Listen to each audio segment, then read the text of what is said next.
လုံးပဲမင်္ဂလာပါခင်ဗျာဒီနေ့မှာတော့ကျွန်တော်က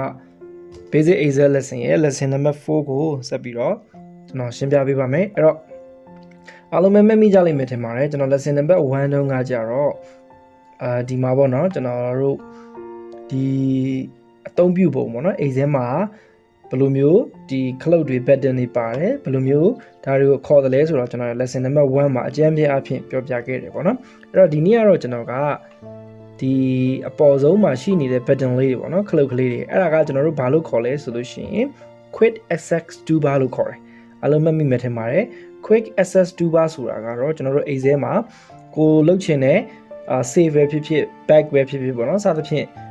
လုပ်ချင်တဲ့အခါမှာ quick လင်းလင်းမြန်မြန်နဲ့လုပ်နိုင်အောင်ထည့်ထားတဲ့ pattern တွေပေါ့ဆိုတော့အဲ့ဒါကိုကျွန်တော်တစ်ချက်ပြန်ပြီးနှွှေးပေးမယ်အခုကျွန်တော်ဒီမှာရှိနေတဲ့ data တစ်ခုကိုကျွန်တော်ဖြတ်လိုက်မယ် okay နော် okay အဲ့လိုဖြတ်လိုက်တဲ့အခါမှာကျွန်တော်တို့ကမတော်တဆမှားပြီးဖြတ်မိတာဖြစ်ခဲ့မယ်ဆိုလို့ရှိရင်ပြန်ပြီးတော့ပေါ်စေခြင်းနဲ့ဆိုလို့ရှိရင်ဒီပေါ်ဆုံးထိပ်မှာရှိတဲ့ဒီ back မြားလေးတစ်ခုရှိတယ်ဟုတ်ပြီနော် undo လို့ခေါ်တယ်အဲ့ဒီ undo လေးကိုကျွန်တော်တို့နှိပ်လိုက်ခြင်းအပြင်ခုနကကျွန်တော်တို့ဖြတ်လိုက်မိတဲ့ data ကဒီမှာပြန်ပြီးတော့သူပြန်ရောက်လာတယ်ပေါ့ဆိုတော့ပြောချင်တာကတော့အဲ့ဒီအပေါ်မှာရှိနေတဲ့ဒီ undo တို့ redo တို့ပါဝင်တော့ခလုတ်ကလေးတို့ကျွန်တော် quick access toolbar လို့ကျွန်တော်တို့ခေါ်ပါတယ်အဲ့တော့အဲ့ quick access toolbar ဆိုတာကတော့ဒီမှာတော့3ခု4ခုရှိတယ်ပေါ့လေအဲ့တော့အဲ့ဒီရှိနေတဲ့ quick access toolbar ကိုကျွန်တော်တို့ထပ်ပြီးတော့ add လုပ်လို့ရတယ် remove လုပ်လို့ရတယ် okay နော်အဲ့တော့ဆိုတော့ကျွန်တော်ဒီမှာပြောပြချင်တာအရင်ဆုံးဒီ quick access toolbar ထဲမှာနောက်ထပ် button တစ်ခုကိုကျွန်တော်တို့ add ပေါင်းကြည့်မယ်ပေါ့နော်အဲ့တော့ကျွန်တော်အရင်ဆုံးအဲ့ quick access toolbar ဘေးနာမြားသေးသေးလေးကိုကျွန်တော်နှိပ်လိုက်မယ်ဒါ customize quick access toolbar ဖြစ်တာပေါ့နော်နှိပ်လိုက်မယ်ဆိုလို့ရှိရင်ready made သူရှိနေတော့ခလုတ်တွေပေါ်လာလိမ့်မယ်ဒီအမှန်ချစ်ထားတဲ့ဟာလေးတွေကတော့လက်ရှိဒါကျွန်တော်တို့အသုံးပြုနေတဲ့ button တွေပေါ့နော်ဥပမာဆို save ပါတယ် undo ပါတယ် redo ပါတယ်ပေါ့နော်စသဖြင့်အဲ့တော့အဲ့ဒါကိုကျွန်တော်တို့ကထပ်ပြီးတော့ထည့်လို့ရတယ်အခုဒါဆိုလို့ရှိရင်ကျွန်တော်တစ်ခုလောက်ထည့်ကြည့်အောင်ဒီမှာဆိုလို့ရှိရင်ကျွန်တော် quick print เนาะအဲ့တော့ print လုပ်မယ်ဆိုလို့ရှိရင်ကျွန်တော်တို့က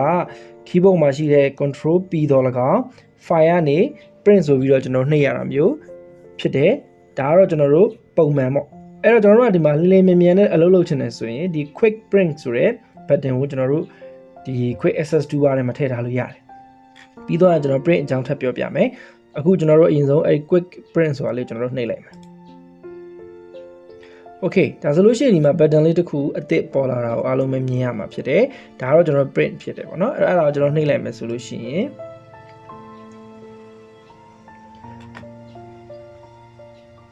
တခါလေး auto ဘယ်မှာ print လုပ်မယ်ဆိုတာကိုဒီမျိုး box အနေနဲ့တခါလေးတန်းကြလာမှာဖြစ်တယ်ပေါ့နော်အဲ့တော့ cancel ပြန်လုပ်လိုက်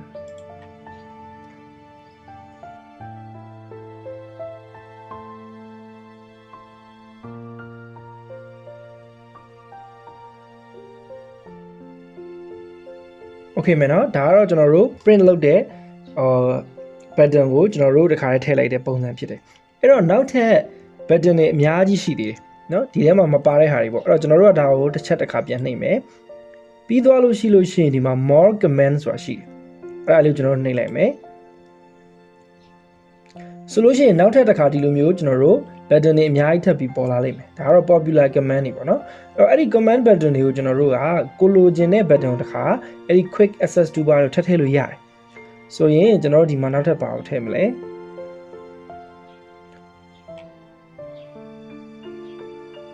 okay ဒီမှာ insert table ဆိုတော့ကျွန်တော်ထည့်ကြည့်လိုက်မယ်အဲ့တော့အဲ့ဒီ insert table ကိုကျွန်တော်တို့တစ်ချက်နှိပ်မယ်ပြီးတော့ add add ဆိုတော့ခလုတ်ကလေးနှိပ်လိုက်ဆိုရင်ဒီ quick access toolbar ထဲမှာ insert table ပါလာပြီပြီးတော့ကျွန်တော်တို့ okay ကိုနှိပ်မယ်ဒါဆိုလို့ရှိရင်ဒီမှာခလုတ်တစ်ခုတာထပ်ပြီးတော့ပေါ်လာတယ်ဒါကတော့ကျွန်တော်တို့ table တိဆောက်တဲ့ဟာမှာတခါလေကျွန်တော်တို့ control T နှိပ်စရာမလိုဘူးဒီ insert ထဲက table ဆိုတဲ့ခလုတ်ကိုကျွန်တော်တို့တွားပြီးနှိပ်စရာမလိုဘဲနဲ့တခါလေဒီ quick access toolbar မှာ table ဆိုတဲ့ဟာကိုကျွန်တော်ထည့်လိုက်တာပေါ့ဟုတ်ပြီနော်ဒါကတော့ကျွန်တော်တို့ဘယ်လိုမျိုး quick access toolbar မှာ command button တွေကိုထည့်တယ်လဲဆိုတာကိုကျွန်တော်ပြောပြခဲ့တာဖြစ်ပါတယ်အဲ့တော့ကျွန်တော်တို့ပြန်ပြီးတော့အဲ့ဒါကို remove လုပ်လို့လည်းရပါတယ်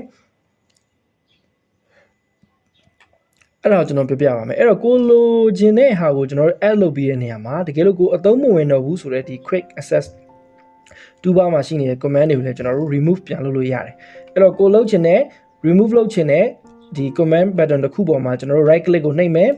ဒါဆိုလို့ရှိရင်ဒီလိုမျိုးစာတွေပေါ်လာမယ်ဒီထိတ်ဆုံးမှာရှိတဲ့ remove from quick access toolbar ဆိုတဲ့ခလုတ်ကလေးကိုကျွန်တော်တို့နှိပ်လိုက်မယ်ဒါဆိုလို့ရှိရင်ခုနကကျွန်တော်မလိုချင်တော့တစ်ခုအားပျောက်သွားပြီပေါ့လေနော်အဲ့တော့ထပ်ထည့်မယ်ဆိုလို့ရှိရင်ဒီထဲမှာထည့်မယ်ဖျောက်ချင်တယ်ဆိုလို့ရှိရင် right click နှိပ်ပြီး remove လုပ်ရုံပဲဒါကတော့ကျွန်တော်တို့ quick access toolbar ကိုဘယ်လိုမျိုးအသုံးချသလဲဆိုတော့ကျွန်တော်အနေနဲ့ပြောပြခြင်းဖြစ်ပါတယ်အားလုံးပဲနားလည်မလို့ကျွန်တော်ညှော်လင့်ပါတယ်ဆိုတော့နောက်ထပ်တစ်ခုကတော့ကျွန်တော်ဒီမှာတစ်ခါလေး print အကြောင်းကျွန်တော်ပြောပြချင်ပါတယ်အဲ့တော့ print ကတော့ကျွန်တော်တို့အားလုံးသိတဲ့အတိုင်းပဲကျွန်တော်တို့ခုနကလည်းကျွန်တော်ပြောခဲ့တယ်ပေါ့နော်မသိသေးဘူးဆိုရင်လည်းတစ်ချက်လိုက်မှတ်လို့ရတယ် keyboard မှာရှိတဲ့ control နဲ့ကျွန်တော်တို့နော် control နဲ့ကျွန်တော်တို့ဗာနဲ့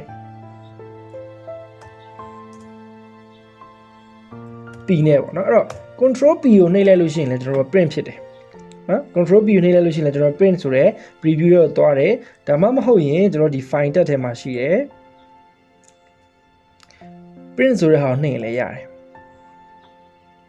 okay နော်ဒါကတော့ print preview ပေါ့နော်ကျွန်တော် print လုပ်ဖို့ preview အရင်ကြိုပြီးတော့ကျွန်တော်တို့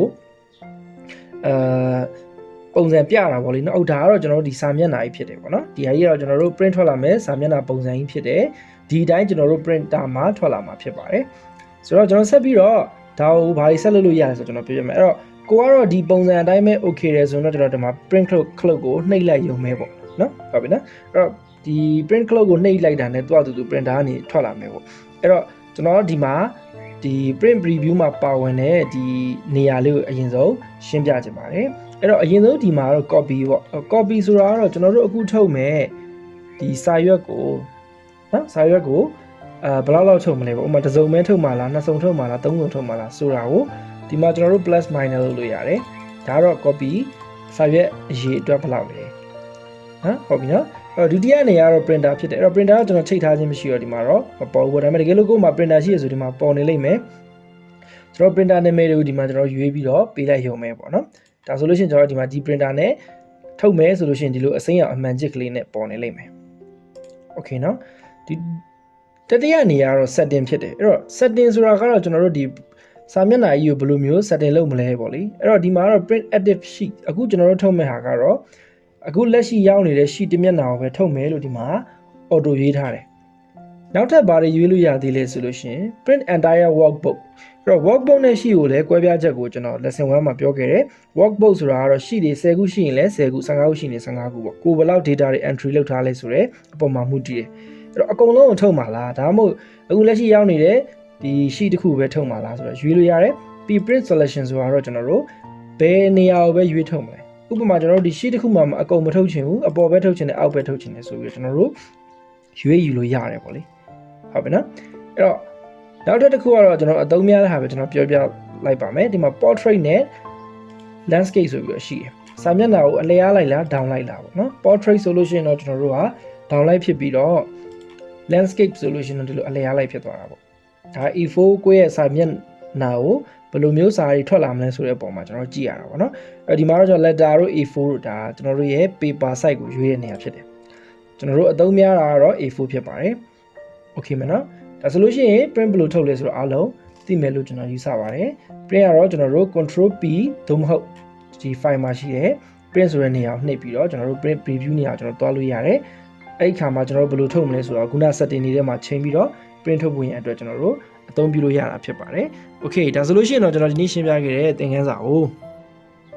အားလုံးပဲနားလည်မယ်လို့ကျွန်တော်ယူဆပါတယ်အဲ့တော့နောက်ထပ် lesson တွေမှာလည်းကျွန်တော် basic Excel lesson တွေကိုဆက်ပြီးတော့ရှင်းပြပေးတော့မှာမဟုတ်လို့ဆက်ပြီးတော့သင်ယူစေချင်ပါတယ်အားလုံးကျေးဇူးအများကြီးတင်ပါတယ်ခင်ဗျာ